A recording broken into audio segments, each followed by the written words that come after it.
Morning, good afternoon, good evening, and welcome to the Groovy podcast.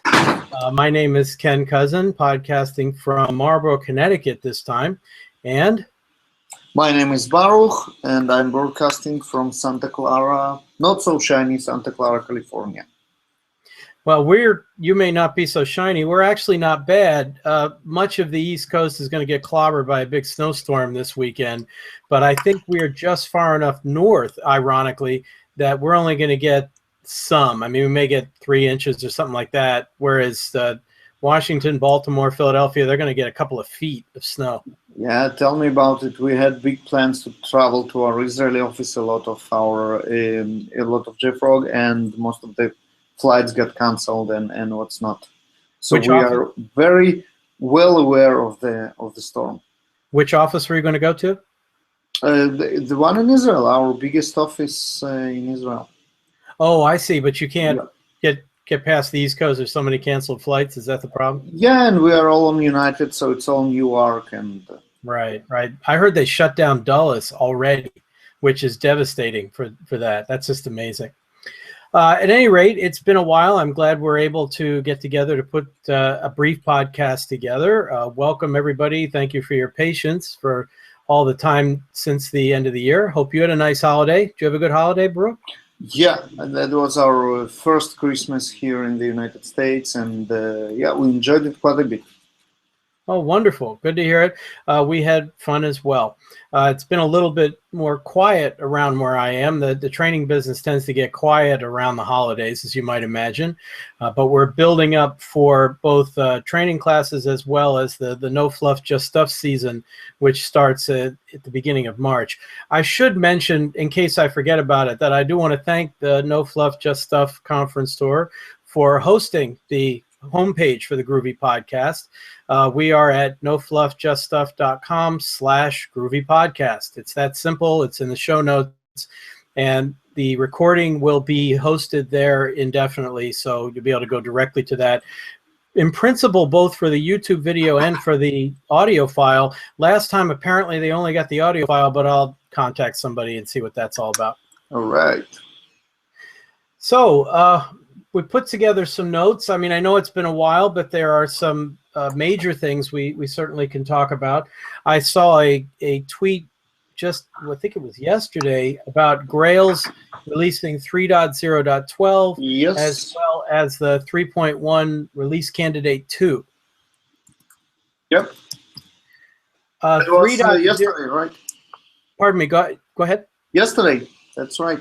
That's right, yeah. So that's new. I haven't done much with the new Grails, although, I mean, the 3.0 one presumably is just not a major change to the 3.0 line, which is becoming more popular, becoming much more interesting. I finally got a request for training on the 3.0 line, which is nice.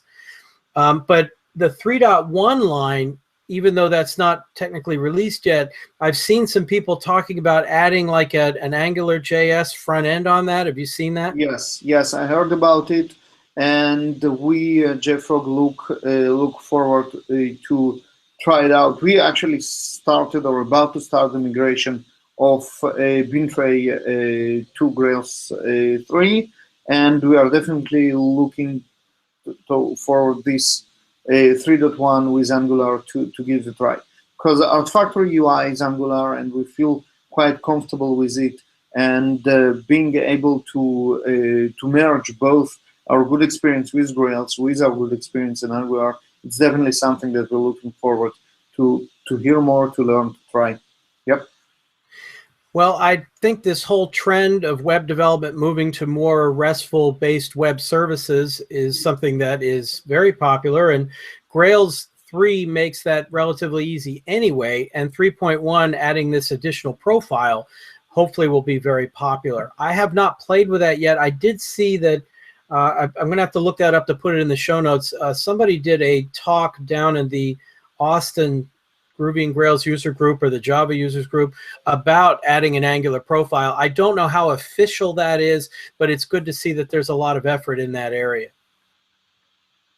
Yeah, that should be really hot, because one of the weakest spots for Glaze, I will say, was the markup. So that should be huge.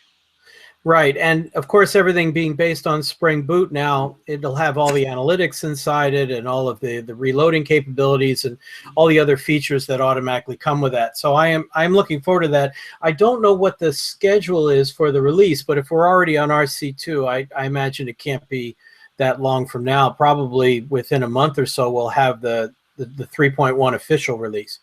Yep, looks very promising. I did get a tweet asking if anybody was working on a Grails 3.x book, if there's any actual books on that. I know we should bug Peter about it, but Peter and Glenn just re-released their second edition of Grails in Action just a couple of years ago. I don't think they're up for a new major rewrite. Yep, that's an interesting question, because it's actually a whole new framework and there is tons of things to talk about. I would say it definitely should be a rewrite, if not a new book, and not just an update of one of the existing ones, right? Well, thinking of the other major Grails books, I always liked Dave Klein's Grails 2, a quick start guide. Now, he is co-authoring that now with his son, Ben, I believe. But that, again, just came out within the last couple of years. So it seems unlikely they'd be interested in doing a major rewrite. So that really leaves the so-called definitive guide to Grails, right? DGG by Jeff Brown and Graham Roche, which is honestly getting a little long in the tooth at this point. But I know, of course, that Jeff and Graham are very busy at OCI these days. I don't know if they're going to be interested in releasing a new version anytime soon. Have you heard anything on that scale? Not at all. Not at all. Now, my plan is I've been doing a lot of video courses at O'Reilly, and what I am planning to do is to release a video course at O'Reilly on Grails 3 within the next month or two, depending on scheduling. The only issue there is that it will be pretty much of a fundamentals course. It won't go into a lot of depth or a lot of the advanced features, although we will try to get something about profiles and RESTful web services in there and everything. So at least I'm going to make a run at it, but I'd feel a lot more comfortable about this if somebody was actually working on a Grails 3 book. So I sense there's a market opportunity there that somebody might get a chance to step into. Actually, now that I think about it, this is your big chance. Well, I have to admit that I'm already a failed book writer. So yeah, I had hard experience. I was invited to co-author the Spring in Nutshell book, and for replacing for someone who replaced someone who replaced someone among the 5 authors or the four authors of the book. And then I didn't actually have the opportunity to commit anything to it, and it was cancelled. Well, I didn't mean to put you on the spot there. I thought it'd be funny. No, I actually proudly can proudly confess that I'm a failed book writer. I love to talk, but less to write. Well, speaking of failed book writers, it looks like Dan Wood's Rat Pack book, which we're still waiting for, has fallen behind now. I mean, it looks like Mr. Hockey, the inimitable Mr. Hockey, has now released his, what's it called, Rat Pack notebook. Yes. Yes, and just again, as usual with Mr. Hockey's books, they are collections of his blog posts that are lightly edited and assembled into book form. And I haven't had a chance to read it yet, but I'm definitely going to go purchase that very soon and dig into that. That looks to be, I mean, he has been amazingly productive, although I suppose that's redundant, on the Rat Pack side for the past few weeks. Yep. So at any rate, we put a link in the show notes to the Rat Pack notebook, and of course he often offers many of his books, the Groovy notebook, the Grails notebook, and I think there's there's a series of posts on ASCII Doctor. I don't think there's a notebook on that. There's a Gradle one as well, and he generally offers bundles and things like that as well. So apparently he managed to get in under the finish line before Dan Woods has managed to get his in, but we still have some hopes that Dan may sooner or later get it. I wouldn't count on it. I'm looking at the O'Reilly site. It says release date September 2015, Yeah. and I see 3 chapters are not written yet. Well, Dan Woods, what can you say? Well, I mean, I expect being mentioned like this on the Groovy podcast will be absolutely devastating to him. I mean, he will be, you know, the alcohol will be the only solution. Unfortunately for Dan, alcohol is the solution for most things. So it doesn't work anymore. Yeah, Well, so we do our best to insult him as much as possible, and hopefully it will be painful enough. yeah, and both of our listeners should actually go and harass him as well, and we'll see how that goes. And of course, unfollow the developer as the first thing to do every morning. Yes, to unfollow Dan Developer. Of course, you kind of need to follow him before you can unfollow him, but that's, you know, one of life's contradictions. What are you going to do? But it is good to see Rat Pack being built up and some documentation on that, because it's really becoming a very powerful, very interesting framework with incredibly efficient asynchronous capabilities and based on Netty. It, by the way, I still find it interesting that it's one of the few APIs that requires Java 8 support in order to run it all. And we're going to see more and more of that in the future. Yes, of course, because Java 8 does a good job in enabling on that, and it makes perfect sense to utilize it. One can argue for backwards compatibility, but Java 8 is the standard now, and you can expect people to actually use it. It's not something that you can only trust early adopters to have. That's something that everybody should use already by now. And the transition to the whole functional style will be very helpful that way.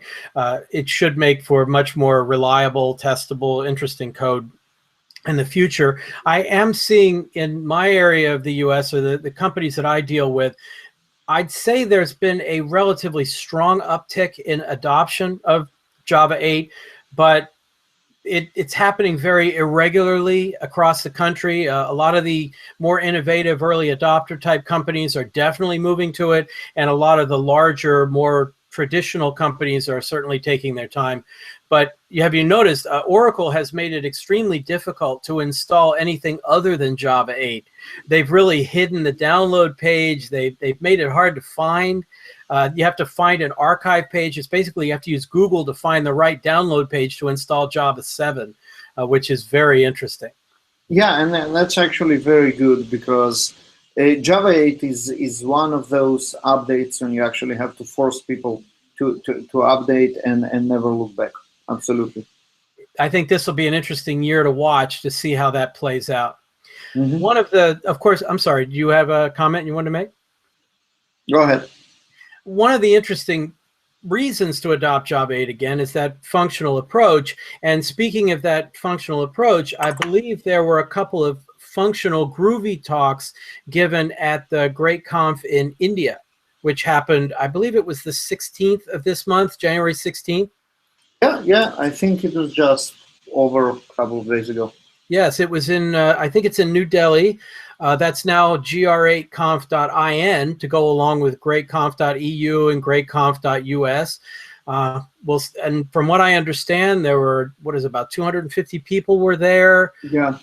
I know there were presentations. Bert Beckwith did a keynote there, which would be fascinating. I haven't seen Bert give a keynote before.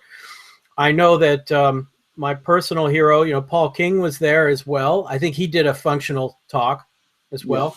Yeah. Soren, of course, Bert Glazius, the head of the Great Conf organization, was there as well. I think there was somebody else I knew, but most of the rest were native, speakers or Indians at the conference itself.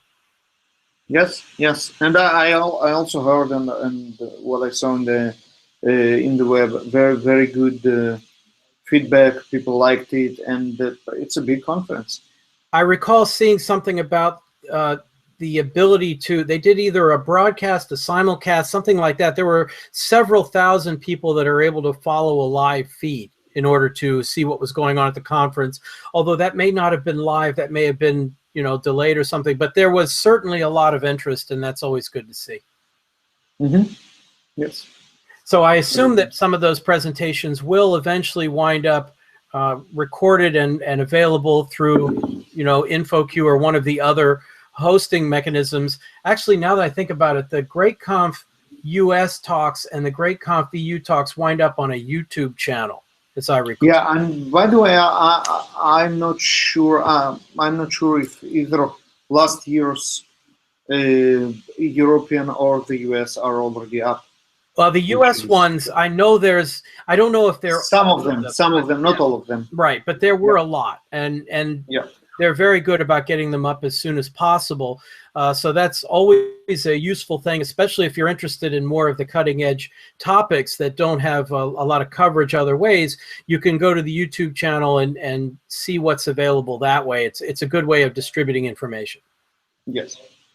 So that was one. Another interesting news item is that the move to the Apache Foundation for Groovy has been successful on a number of levels. But I remember, I think it was Guillaume who tweeted and other people who echoed the fact that normal Groovy downloads were in the 2 to 3 million range. And after the move to Apache, the number of downloads jumped to 12.7 million of Groovy as a distribution. Yes, yes. So that's very interesting. And it actually makes a lot of sense because we all know that Apache is more trusted than some project which lives by its own, and that's a very good. Eventually, it turns out like a very good move. I only hope that the committers and the community will have more time to contribute, and eventually we will see new versions, major versions. And with the rewrite of the meta object protocol and all the things that we actually look for years to happen. Well, certainly, although I have to say, I feel that Groovy is relatively mature as it is, so that if the pace is a little slower on adding new features or rewriting the underlying infrastructure, that's okay. I'm able to work with the language and the distribution as it is in the vast majority of projects without any real downside on that. Grails is making big changes, and Gradle is making big changes as they move forward. But Groovy, I don't expect I don't expect changes that are going to directly affect the users other than performance-related issues and some improvements in, as you mentioned, the meta object protocol. But I think we can wait for that based on their schedule. Yeah, absolutely, we can wait for it, and we don't have much choice, right? We will wait. I only hope that we will start seeing the progress ramping up, and eventually it will be done.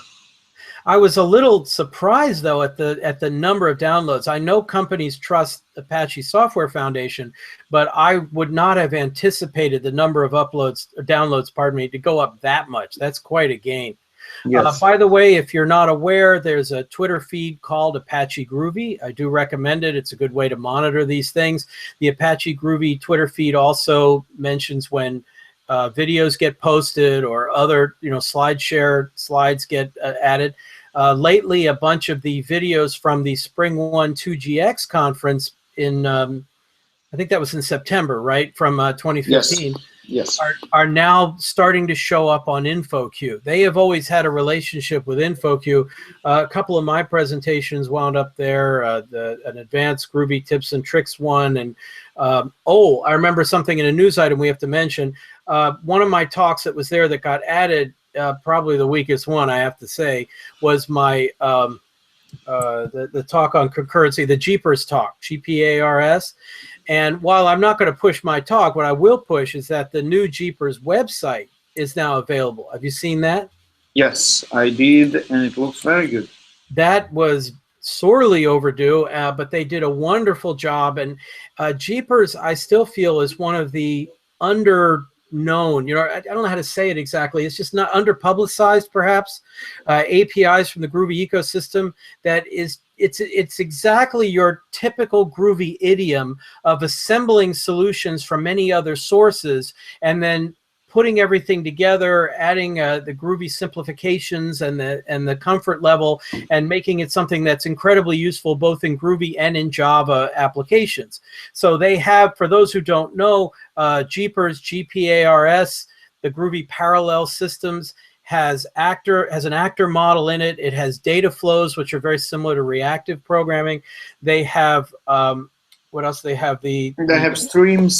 They have, well, of course, they have streams, even though Java 8 has that as well. They have agents from the Clojure world. They have So actors from I Scala. would say that GParse can be easily compared with any other, trendy or fancy concurrent model or library from any other trendy or fancy language. It can easily compete with actors from Scala, with reactive programming, with streams from Java 8, of course, and it's all together in one library, and it's all in the syntax that we love and know. So the only reason why GParse is not by far the most popular concurrent library in the world today, I would say it's only a matter of PR and Right, and people being just don't know about it. exactly. And it's a typical Groovy approach too, which is that they didn't try to compete with these others. They use the other libraries and simplify and extend and put together. They even have, concurrent sequential processing and all of the other ones that come from other parts of the Java ecosystem and put them into one framework. So at any rate, that's there. I don't have the link in the show notes, but we'll add it. Okay, it's one of those new top-level domains like jeepers.website or something, which is a little different. Yes. Now, speaking of the Spring One 2GX business, by the way, there was some people noticed that the Spring One website went up for 2016, and it did not include the 2GX side. And people started reading into that and jumping to conclusions that things were splitting off again as they were in the beginning. I mean, the first couple of 2GX conferences were not associated with Spring One. Dan Woods actually wrote a very interesting blog post entitled "Dropping the 2GX from Spring One is Good for Everyone." I put a link to the show notes. So I contacted the people I know, and I don't know that this is a scoop exactly, but it's certainly not official yet. But yes, there has definitely been a split. They're not going to be together anymore. And the new name for the Groovy-based conference will be called, at the moment, the G3 Summit. That G3 standing for Groovy, Grails, and I believe Gradle is the other big player in that. Yes. And I think it will be an upgrade of the Gradle Summit. We will use the infrastructure and maybe the date, the recurring date, etc. And it actually makes perfect sense. A lot of people were surprised that the last Spring One was still 2GX because Pivotal dropped the support for Groovy and Grails even before that. And I think the only reason it was this way is because it was actually announced earlier. So it was only natural to see Spring One without 2GX for this year, and I think we all expected that. And another sign for that was that the new date wasn't announced in the Spring One 2GX last year because I guess they had to figure out the new website and the new logistics for all of that. So it's all makes sense, and I have to say. Well, it's hard for me to say, but I think I agree with Dan Woods. Well, it was a natural consequence, as you say, of the Pivotal transition. I suppose that's the final ball to drop, or the shoe to drop, however you want to say it, of their consequence of moving to a purely Spring-based, Cloud Foundry-based company. We'll see how that works out for them long term. I still personally feel that that's a significant mistake on their part, but they're not listening to me anyway. We'll see how that goes. It'll be fun to get everybody together. The tentative information I have is that they're scheduling the G3 Summit for Fort Lauderdale in December. Now, the part of the No Fluff Just Stuff conference series, which I'm on, is something called the Rich Web Experience, which is usually the first week in December in Fort Lauderdale. Yes, and it also was always was collocated, not always, I think for 5 years or something, with what was called the Project Automation Experience, right? And then I think it was renamed a couple of times, and then it became Right now they call it the rich web experience / continuous delivery Yeah, experience. so continuous delivery experience. Yeah. Right. So they will build on top of that to build the three GX.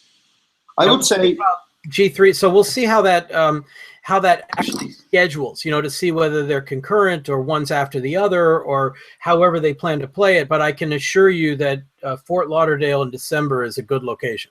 yeah. I participated in first project automation experience when in my talk I had more speakers than non-speakers as audience. It was total of five. Three of them were speakers. It was the first event. I think it was 50 people overall. So yeah, looking forward. It should be fun, and definitely Florida in December sounds like a great idea. As soon as I get more information, we will, of course, put that on the Groovy podcast. But keep an eye out for that. It's going to be announced relatively soon as they have a destination page. The last I heard, they were just working out the details with the hotels. One thing I can tell you, though, is Jay Zimmerman, who runs the No Fluff Just Stuff series, does know how to run a conference. So I expect that it will be a very pleasant experience for everyone. Spring One 2JX was a conference under his organization always. So he the problem is the Spring One part was under the Pivotal people. You know what I mean? It was always. Yeah, I think the overall organization was by Jay, and Pivotal people around the content part, but the organization was Jay's. You could feel by everything, by the food, by the equipment, by it was Jay's conference. Although they had some hard time figuring out who is in charge of the content. That's true. Now, that'll be subject for many later podcasts. We should mention the call for papers for Greach. The Groovy conference in Madrid is now open, I believe. And also that call for papers for both GreatConf EU and the GreatConf US are underway and actually ending quite soon. With our pace of the Groovy podcast, that may be the next one might be after they both will be closed. So it's worth mentioning that it's we're going to kick into gear here. We're going to be cranking these things out, even if I have to do it myself. No, I'm with you. You got my back. You won't be alone. That's for sure. So, at any rate, GreatConf in EU is in Copenhagen in the beginning of June, I believe. First week in June.